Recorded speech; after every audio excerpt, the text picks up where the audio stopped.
Bienvenue à toi dans ce nouvel épisode de podcast dans lequel je vais t'expliquer des choses que j'aurais voulu savoir avant de lancer mon business. C'est des choses que j'aurais aimé qu'on me dise, peut-être qu'on me les a dites mais je ne les ai pas vraiment écoutées. Il y a peut-être un peu de ça aussi.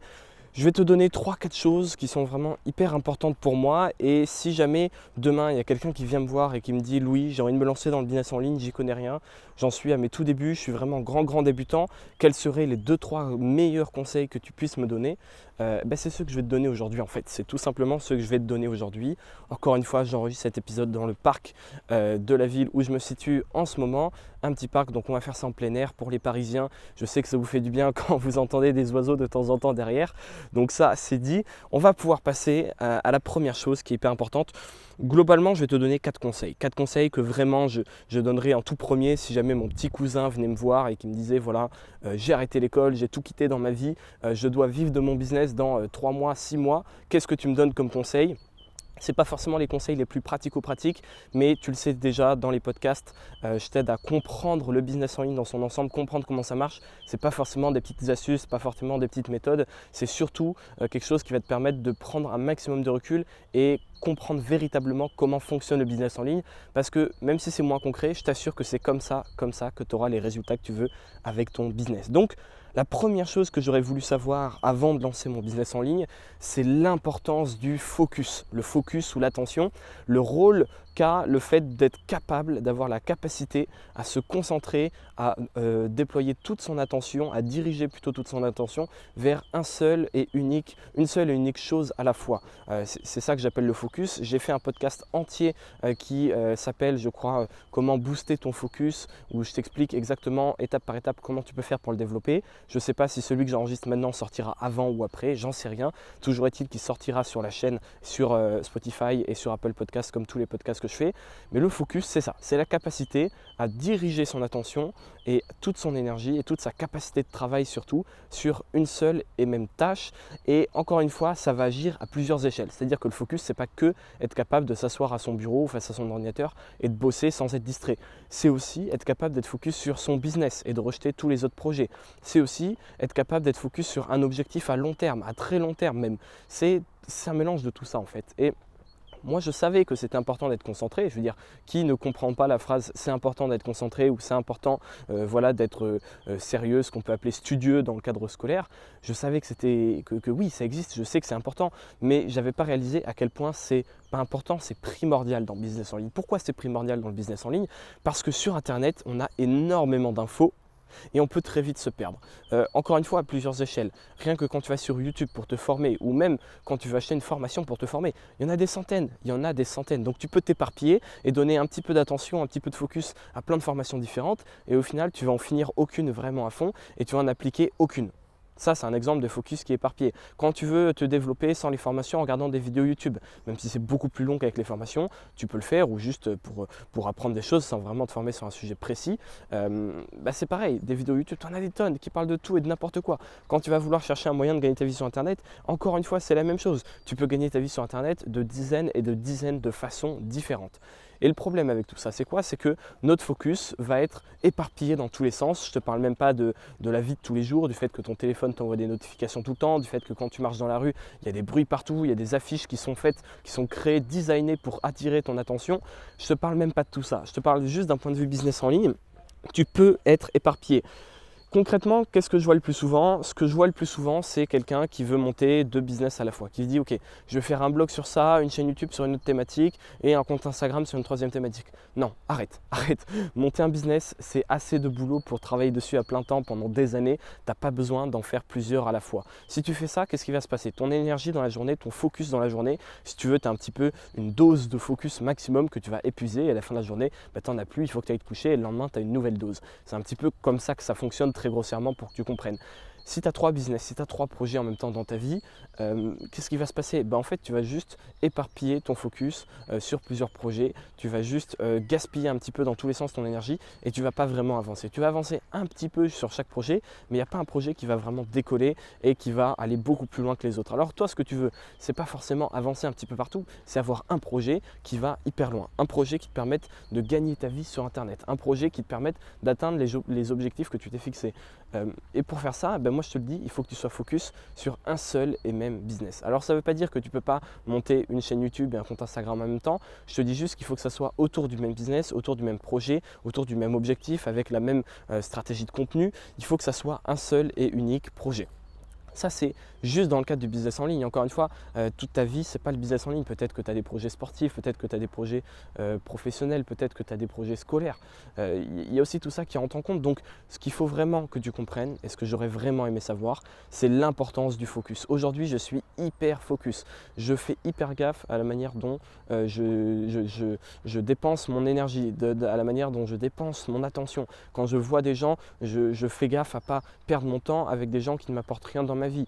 Ça peut paraître un petit peu psychorigide, un peu too much, un peu qu'est-ce qu'il veut celui-là, il se croit supérieur aux autres. Non, c'est pas ça. C'est juste que je sais que dans mes journées, chaque jour, j'ai une dose finie de focus, d'attention, d'énergie à donner et que j'ai pas envie de la gaspiller n'importe comment. Aujourd'hui, j'accepte aucun projet extérieur. J'en ai accepté un en un an et c'est un projet qui me demande pas non plus tant de boulot que ça. C'est un projet qui ne prend pas le dessus sur les miens. Pourtant, ce n'est pas les propositions de projets intéressantes qui manquent. Toutes les semaines, il y a des gens qui me contactent par mail, que ce soit pour faire des petits projets, juste une vidéo collaboration par exemple, ou alors des plus gros projets à long terme, à moyen terme. Non, même si ça m'intéresse, je dis non, parce qu'il faut que je garde mon focus sur mon projet qui est mon business en ligne. Et c'est que parce que ça fait un an que mon focus est dirigé à 100% là-dessus au quotidien que j'ai réussi à avoir les résultats que j'ai eus avec cette chaîne YouTube et avec ce business en ligne. Donc vraiment, j'insiste là-dessus, garde ton focus, définis clairement ton objectif ou tes objectifs, définis clairement ce que tu veux faire, comment est-ce que tu dois y arriver et une fois que tu sais ce que tu veux obtenir et comment est-ce que tu dois faire pour y arriver, et bien là, il faut tout simplement que tu mettes tout ton focus, toute ton énergie là-dessus. Encore une fois, tu as une dose finie d'énergie, tu ne peux pas multiplier les heures dans la journée, une journée c'est 24 heures maximum, la plupart du temps tu vas le passer à dormir, tu peux pas créer tout ça, tu peux pas. Donc arrête de gaspiller ton énergie et ton temps comme si c'était n'importe quoi. Encore une fois, je te l'ai déjà dit, ton énergie et ton temps c'est ce que tu as de plus précieux parce que ça ne revient pas. Chaque journée qui passe est perdue. L'argent, tu peux le gagner, tu peux le perdre, d'accord? Ton temps, c'est mort, c'est mort. Il y a un jour, tu vas mourir et tu n'auras plus de temps et tu ne pourras pas l'acheter, du moins aujourd'hui, on ne peut pas encore le faire.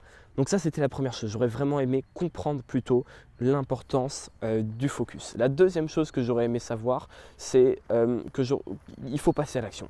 C'est que j'aurais dû passer à l'action bien plus vite. Je vais te parler un petit peu de moi pour que tu comprennes et pour que ça te donne un exemple. Peut-être que c'est ton cas aussi. Moi, les vidéos du business en ligne, des mecs comme Olivier Roland, comme Antoine BM, comme Théophile Hélier, comme Stan de Marketing Mania, c'est du contenu que je consommais depuis que j'étais en première.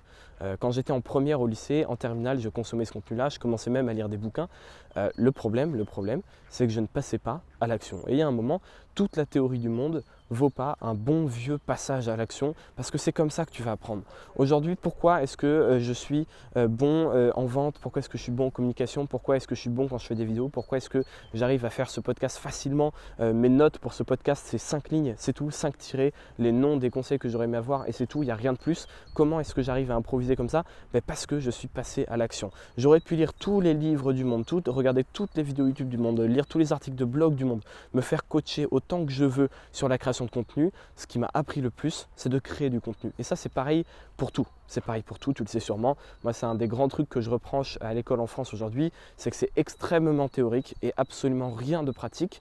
Et c'est une erreur que j'ai moi-même reproduit. Quand j'ai voulu me lancer dans le business en ligne, j'ai passé plus de 2 ans à consommer quotidiennement des conseils, du contenu, plus de 2 ans et à rien faire. Alors, j'ai pas rien fait, j'ai lancé 2-3 petits trucs à gauche, à droite, mais c'était vraiment très minime, rien de vraiment sérieux. C'était de l'ordre de quelques jours maximum et ça allait jamais plus loin. Donc, quelque chose que j'aurais voulu savoir, il faut passer à l'action. C'est en forgeant qu'on devient forgeron. La phrase hyper bateau, hyper cliché, mais en attendant, elle est quand même pas mal vraie. Elle est quand même pas mal vraie, surtout sur Internet où c'est facile de passer à l'action.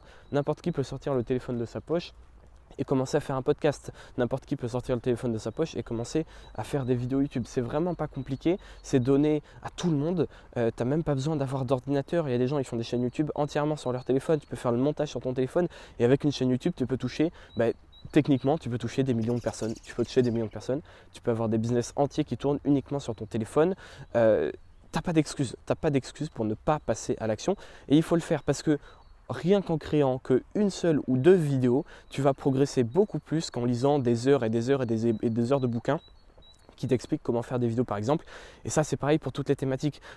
Évidemment il faut avoir une partie théorie. Il y a des choses comme, je sais pas, par exemple le marketing, la vente, ça tu peux pas le sortir de ton chapeau. Évidemment il faut se former, il faut bouquiner un petit peu, il y a des super bouquins, des super formations qui parlent de ça.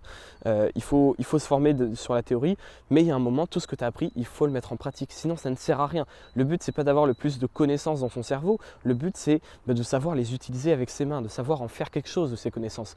Donc voilà, passer à l'action, ça c'est vraiment le deuxième conseil que j'aurais aimé avoir. Encore une fois, tous les conseils que je t'ai donnés, on me les a sûrement aussi donnés quand je débute, sauf que tu le sais sûrement, j'étais dans ce piège-là du focus qui fait que j'écoutais les conseils et je passais pas à l'action justement. Donc moi, ce que j'aimerais que tu fasses, c'est vraiment que tu sois actif et non pas passif dans ta consommation de contenu et qu'à la fin de cet épisode, tu en aies vraiment retenu quelque chose. N'hésite pas à prendre des notes quand je te parle de podcast, n'hésite pas à le noter, pas juste dans un coin de ta tête parce que sinon tu vas oublier. Et encore une fois, essaie vraiment de passer à l'action. Ça, c'est le deuxième conseil que j'aurais vraiment voulu avoir, ou plutôt que j'aurais dû appliquer un peu plus tôt. Le troisième conseil, il est plus spécifique à la création de contenu. Et pour le coup, ça on ne me l'a pas vraiment dit. C'est pas qu'on me l'a dit et je ne l'ai pas appliqué, c'est qu'on ne me l'a pas vraiment dit. C'est quelque chose que j'ai compris en testant beaucoup de choses, en discutant avec des personnes qui sont assez avancées dans la création de contenu, qui ont des grosses chaînes dans le monde du make money par exemple. Tout se joue dans le positionnement. Alors là, tu vas me dire, qu'est-ce que c'est que ce terme barbare, le positionnement, qu'est-ce que ça veut dire? Est-ce qu'il faut faire ses vidéos debout, assis? Ça n'a rien à voir avec ça. Le positionnement, encore une fois, à plusieurs échelles de ton business, c'est hyper important. Je vais te donner un exemple concret. Ce qui va faire qu'une chaîne YouTube réussit ou non, c'est pas forcément parce que la personne va publier 3 fois par semaine au lieu d'une fois toutes les 2 semaines. C'est pas forcément parce qu'il va filmer en 4K ou non, parce qu'il sera à l'aise en vidéo ou non. Ce qui va faire qu'une chaîne YouTube réussit ou non, c'est son positionnement. Alors, encore une fois, en partie, évidemment que si tu fais plus de vidéos, tu auras plus de chances de réussir. Évidemment que si c'est de la meilleure qualité, tu auras plus de chances de réussir. Je ne dis pas que ça n'a pas d'impact. Je dis que ce qui a le plus d'impact, parmi tout ce que tu peux toucher comme paramètre, modifier comme paramètre dans ton business en ligne et dans la création de contenu, c'est le positionnement. Le positionnement, c'est quoi? C'est ton pourquoi, c'est ta mission. Ça va être aussi la même chose quand tu vas lancer un produit. Ce qui va faire qu'une formation se vend mieux qu'une autre quand j'en lance une, c'est pas forcément la page de vente. Évidemment, ça va jouer. C'est pas forcément ma vidéo de vente. Évidemment, ça va jouer un petit peu. Mais la grande majorité de la différence, c'est pas français du tout ce que je viens de te dire, mais la grosse différence se fera via le positionnement, qui est-ce que de base, le problème que résout la formation, la promesse qu'apporte cette formation, est-ce que ça intéresse les gens ou non? Est-ce que c'est pertinent ou non? C'est ça qui va faire qu'une formation marche mieux qu'une autre. Les pages de vente, les argumentaires de vente, les séquences email, le fait que le bouton acheter soit en bleu ou en rouge, ça c'est de l'optimisation. C'est prendre une formation qui marche déjà et la faire marcher un petit peu mieux. D'accord? Ou alors prendre une formation qui ne marche pas terrible et essayer de limiter la casse. Ça va évidemment apporter des changements. Quand tu veux faire des trucs à grande échelle par exemple, avec du trafic froid notamment, évidemment qu'il faut passer du temps là-dessus à terme pour optimiser tout ce que tu peux optimiser, le moindre petit pourcentage de conversion. Mais la grande base, ça va être la promesse de ta chaîne YouTube, la promesse de ton compte Instagram, de ton blog, la promesse de tes produits, la promesse de ton accompagnement, la promesse de ce que tu veux, le positionnement. Le positionnement, c'est vraiment ce qui va tout définir. Je vais te prendre un exemple tout bête. Il y a une chaîne de voyage que j'aime bien suivre, tu le sais sûrement, mais je vais lancer une grosse chaîne de voyage à partir de juin 2021. On est en 2021, oui, on est en 2021. Une grosse chaîne de voyage dans le sens où j'ai un ami avec moi qui va travailler à plein temps, que je vais embaucher à plein temps là-dessus. On va sortir du contenu de grosse qualité et l'objectif c'est clairement d'ici 2 ans d'être à plus de 100 000 abonnés et de faire partie des plus grosses chaînes de voyage francophones sur YouTube. Donc ça c'est pour le petit teasing, tu verras ça arriver, mais je t'assure que ça va vraiment envoyer du très lourd. Et je te dis ça parce que voilà, dans les chaînes de voyage francophones, j'ai un petit peu analysé le marché. Moi-même, je consomme énormément de contenu qui parle de voyage. J'ai énormément voyagé, j'aime beaucoup ça. Et il y a une chaîne YouTube qui casse un petit peu les codes de YouTube. C'est une chaîne qui s'appelle Captain Morgan. C'est un mec qui bosse à la télé, qui est cadreur, qui est monteur aussi, je crois, pour des reportages télé. Et pourtant, sa chaîne YouTube, la qualité est dégueulasse. C'est-à-dire que sur la forme, ça n'a aucun sens, ça ne respecte aucun code de YouTube. C'est filmé au téléphone, en même temps, pour la petite histoire, c'est des mecs qui ont fait un trip à moto de Paris jusqu'en Inde, donc voilà, ils ne pouvaient pas se permettre d'avoir énormément de matos. C'est filmé au téléphone à l'arrache, le son est pas bon, c'est en surexposition constante, le téléphone c'est même pas un dernier iPhone qui filme hyper bien, c'est vraiment un iPhone de qualité moyenne. Il n'était absolument pas régulier, sa chaîne n'a pas tant de vidéos que ça non plus, les titres et les miniatures c'est pas du tout ce qu'on pourrait voir et ce à quoi on pourrait s'attendre que ça marche bien et que ça clique bien sur YouTube. Et pourtant, malgré tout ça, la chaîne a cartonné. Des centaines de milliers de vues en quelques vidéos. Pourquoi ça? Parce que son positionnement parle à du monde, parce que son positionnement fait toute la différence. Son positionnement c'est quoi? C'est deux potes qui se prennent pas la tête, qui font de l'humour noir, qui rigolent bien, qui font des vidéos de fou, parce que les mecs ont quand même fait un voyage de fou. Je veux dire, des mecs qui font Paris, Inde à moto, il n'y en a pas tout le temps, ça leur a pris des mois. Et c'est ça en fait qui fait que ça marche. C'est le positionnement, la mentalité des mecs, comment est-ce qu'ils vont tourner leurs vidéos, l'angle avec lequel ils abordent les choses en voyage, les histoires qui leur arrivent. C'est pas le fait que ça soit filmé en 4K parce que ça l'est pas, c'est pas parce que les titres sont optimisés parce qu'ils le sont pas du tout, la description non plus, c'est pas tout ça. Alors évidemment, peut-être que si c'était filmé en meilleure qualité, s'ils avaient optimisé tous ces petits paramètres, peut-être que ça aurait marché encore mieux. Il y a de grandes chances que ça aurait marché encore mieux, ils pourraient se positionner sur des mots-clés assez facilement, etc. On est d'accord, mais il n'empêche que malgré tout ça, malgré tous ces petits hacks, ces petites astuces, ces petits détails qui ne sont pas optimisés, ça cartonne. Pourquoi ça cartonne? Parce que le positionnement il est unique. Des chaînes comme ça, avec leur mentalité, avec les blagues qu'ils font, avec leur état d'esprit, avec un trip aussi fou qu'ils font, il n'y en a pas d'autres. Il n'y en a pas d'autres. Donc ils peuvent filmer dans la qualité qu'ils veulent, ils peuvent faire ça de la manière aussi à l'arrache qu'ils veulent, on s'en fout. On s'en fout parce qu'ils n'ont aucun concurrent, ils se sont démarqués grâce au positionnement. Et j'insiste sur le mot se démarquer grâce au positionnement. C'est un peu la deuxième partie de ce que je veux dire sur le positionnement, c'est que le positionnement aujourd'hui te permet de t'écarter de toute concurrence là où tu pourrais penser qu'une thématique est bouchée. Je t'explique. Tu veux être, un exemple que je reprends très souvent, mais à force de te le répéter, il va te rentrer dans la tête et au moins tu vas t'en souvenir.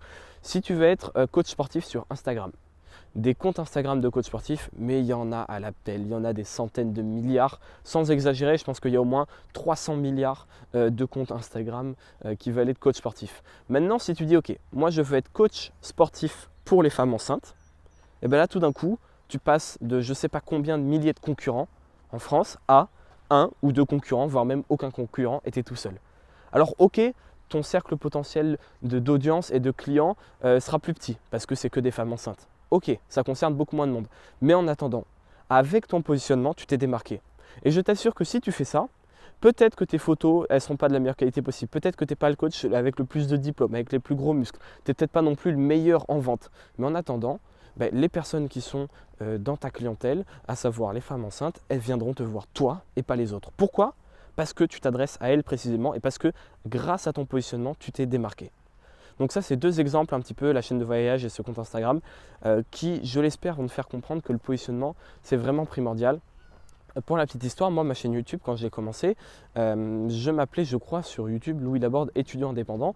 J'avais comme positionnement de parler aux étudiants qui voulaient lancer un business en ligne. Pourquoi j'ai fait ça?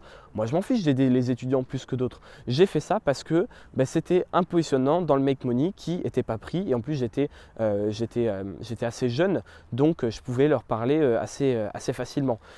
Si tu veux, j'ai fait ça parce que, voilà, en partant de zéro, si je lançais une chaîne YouTube en mode je vais vous apprendre à gagner de l'argent sur Internet, même si moi déjà je gagnais déjà ma vie sur Internet à l'époque avec mes blogs, ça n'allait pas marcher. Pourquoi? Parce que j'allais être en compétition avec mes 150 abonnés, en compétition avec des grosses chaînes qui en ont plusieurs dizaines de milliers. Et ça, c'était pas possible. Donc qu'est-ce que j'ai fait? Hop, je m'extirpe de la compétition, je crée mes propres règles et je me positionne différemment. Je me positionne en tant que le mec qui aide spécifiquement les jeunes et les étudiants à lancer leur business en ligne. Et une fois que ma chaîne avait un peu grossi, là j'ai pu rejoindre le grand bain entre guillemets en me spécialisant encore une fois dans la création de contenu. Je ne suis pas une chaîne YouTube qui t'aide à gagner de l'argent sur Internet en général, je suis quand même spécifique sur la création de contenu. Donc ça reste une niche. J'ai quand même un positionnement qui me démarque. Je ne suis pas le seul dedans, mais ce n'est pas non plus le grand bain du gagner de l'argent sur Internet où je parle de tout et de n'importe quoi. Donc le positionnement, hyper important. Et la troisième chose pour laquelle